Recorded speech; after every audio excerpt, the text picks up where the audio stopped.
Bumati ka muna. Maayong hapon kaninyong tanan sa akong mga amigo diha sa Dumaguete, sa Negros, sa Leyte, ang mga parientes diha, mga kapatid ko nandiyan sa Pasay, sa mga amigo ko diha sa Pasig City. Nana ko dire sa Wawawin! Saan ka? Tiga saan ka, Ken? Leyte po. Leyte. Leyte. Ano ginagawa mo? Ditinda po ng mais sa umaga tapos call center sa gabi. Sa umaga, tinda ng mais. Apo. Saan ka nagtitinda? Pasig po sa Katagig. Ngayon, pag umagabi, Call center po. call center daw. Thank you for calling Wawawin. My name is Ken. How can I help you? Ay. Tuk, tuk. Okay. So, ano ginagawa mo? Father's Day ngayon. Ano ba? Ilan ang anak mo? Isa po. May isang anak. Lalaki, babae? Babae. Nasaan ngayon? Nasa bahay. Ano mo sinama? Baby pa po eh. Baby pa. Ilang buwan? 1 year and 3 months. Baby pa. Ayun, no? Cute, ha? Okay, sige. Ano pangalan ng baby mo? Bria. Bria. Parang Bria Homes. Oo nga, no? House and love from Bria. Okay, bago lang siya. Asan ang mami niya? May asawa ko, Will. Ano may asawa? May asawa po siya. Hindi niya po sinabi sa akin na may asawa siya. Nagkakilala kami sa Facebook. Tapos, ayun, nagkaroon kami ng ugnayan. Nasa abroad pa siya nung nagka-message kami. Saan abroad? Sa Kuwait po. Kuwait, and then? Tapos, sabi niya, pag uwi niya, magkikita kami. So, nagkita kami. Tapos, mas lumalim yung ugnayan naming dalawa. Nung ba nagkita kayo? Nagsama kayo? Tumuloy siya sa akin. Matagal. Mga months din. And then? Tapos hanggang sa, ayun, nabuntis. Nung nabuntis siya, doon niya lang sinabi na, kasi, inaya ko siya nung kasal. Sabi niya, hindi pwede. Sabi ko, bakit hindi pwede? Hindi pwede. Kung pwede ngang hindi mabuo tong batang to eh. Sabi ko, ipaliwanag mo sa akin. Gusto kong maintindihan. Bakit hindi pwede? Kaya ko naman panagutan. Magtatrabaho ako mabuti. Doon niya sinabi, may asawa siya. Meron na siyang 2 anak. Kasal sila. At ayaw niya daw masira yung pamilya nila. Pero hindi ko maintindihan. Buntis siya. Paano niyang hiharapin yung asawa at pamilya niya? Nakiusap siya sa akin na itago ko siya. Nangupahan kami sa Paranaque. Hanggang sa manganak siya. So, tinago niya yung bata. Hanggang ngayon ba, hindi alam ng asawa niya? Totoo.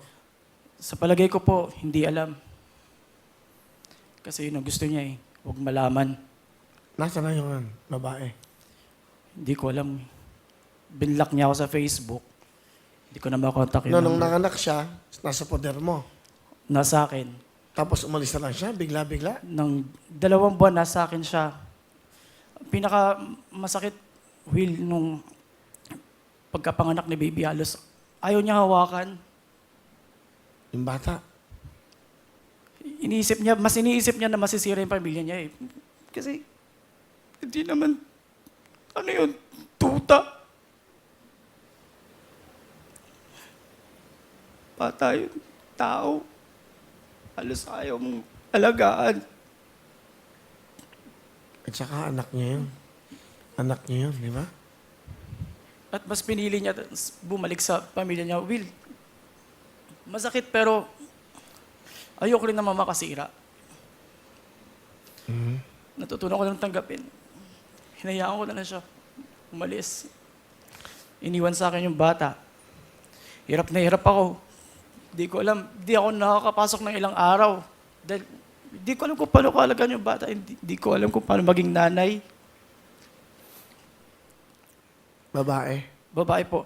Hanggang sa minsan nakikiusap ako sa boss ko na, "Boss, baka daw makapasok, baka malate ako." Sabi ng boss ko, "Dalhin mo na dito yung baby, ako na mag-aalaga." Will, minsan nakikiusap ako kung kaninong tao, may mag-alaga lang sa anak ko, makapasok ako, makapaghanap buhay ako.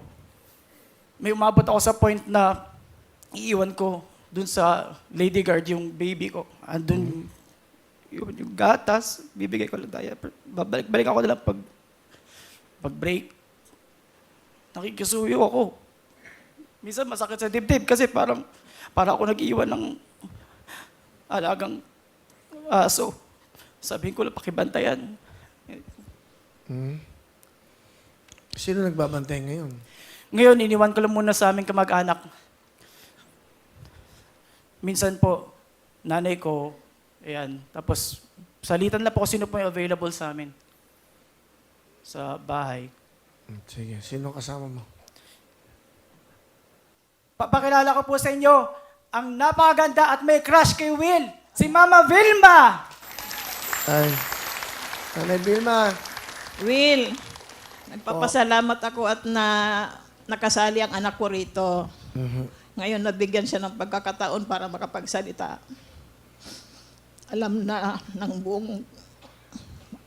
mo na maraming nanonood sa kanya ngayon. Kung gaano namin katagal linihim yan, ngayon alam na ng tao. Kasi alam mo naman ng tao, magaling manira. Siguro ngayon, maintindihan nila ang anak ko.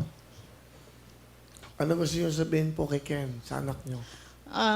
Ken, nagpapasalamat lang ako dahil bilang isang ama, nagagampanan mo yung tungkulin mo sa anak mo.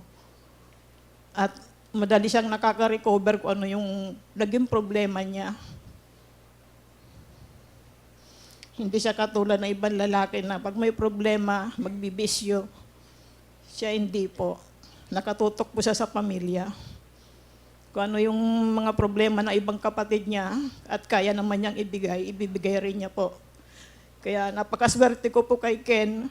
Mahal na mahal ko po anak ko.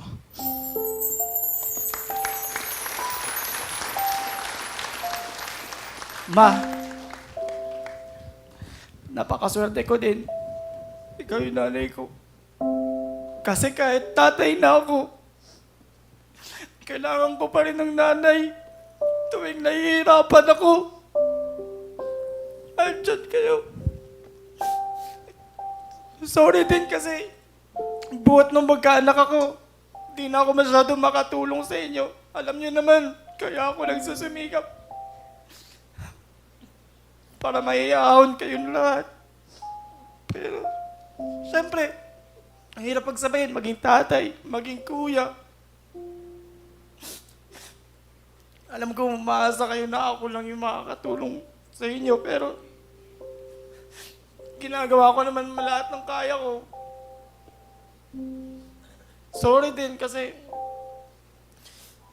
ang dami ko rin pagkukulang bilang isang anak. Pero feeling ko naman blessed ako hanggat nandiyan kayo sa tabi ko. I love you, Ma. I love you, anak. Okay lang yun. Ganun talaga ang pagsubok. Ang ganda na sinabi ni Ken. Kahit katatay na ako, kailangan ko pa rin ng isang ina. So, dahil po sa inyo Okay ka lang, Ken? Meron ka bang message sa nanay ng anak mo? Huwag mo nang bagitin yung pangalan. Nauunawaan ko kung ano yung naging pasya mo. Nasaktan ako pero kailangan ko magpakatatag para kay baby. Kung ano man yung pinagsamahan natin, yung mga magagandang alaala, tatago ko yun. Habang buhay, naging parte ka ng buhay ko. Minahal kita ng totoo.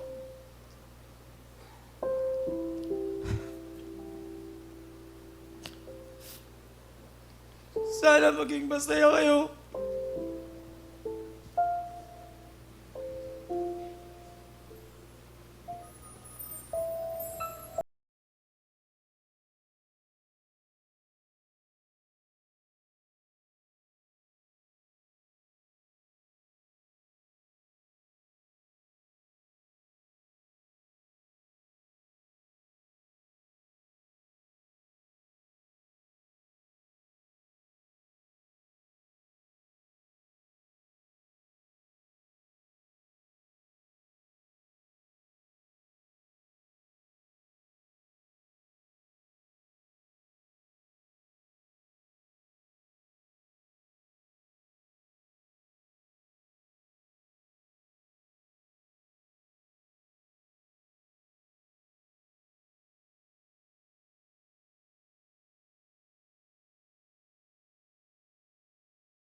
Pangan po natin si Ken.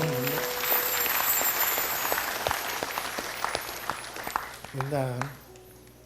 Anyway, life goes on. Alam mo, ako mas masarap yung ikaw yung iniiwan kaysa ikaw ang nangiiwan. Totoo yan. Mas masarap yung pakiramdam ng ikaw ang naaapi kaysa ikaw ang nangaapi. Tama, Will. Mas masakit yung, o mas masarap yung ikaw ang nasasaktan kaysa ikaw ang nananakit. And that is what you call being human being. Yung pagkatao mo, hindi ba? Di ba? Hindi kami ugaling hindi tao. Di ba? Pero believe ako, Happy Father's Day sa inyong tatlo. Happy Father's Day, Will. Ha? Happy Father's